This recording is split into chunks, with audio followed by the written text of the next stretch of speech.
Watch closely. Keto vs fasting works differently. Let me show you practically. In keto, first remove high carbs like rice, bread, and sugar completely. And now replace carbs with healthy fats like avocado, olive oil, and nuts. Add clean protein like grilled chicken or eggs to complete your keto meal.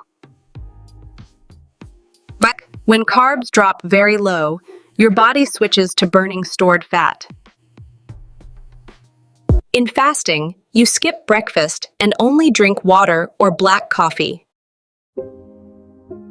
You eat between noon and 8 p.m. That is the 16-8 method. Break your fast with protein, vegetables, and healthy fats. Both methods lower insulin levels, which makes fat burning easier. Keto gives steady energy.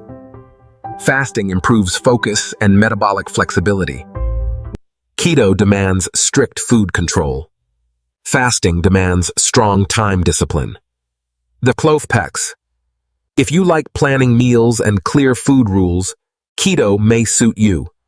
If you prefer fewer meals and flexibility, fasting feels easier. You can combine keto meals inside a fasting window for faster results. In keto vs fasting, the best method is the one you follow consistently.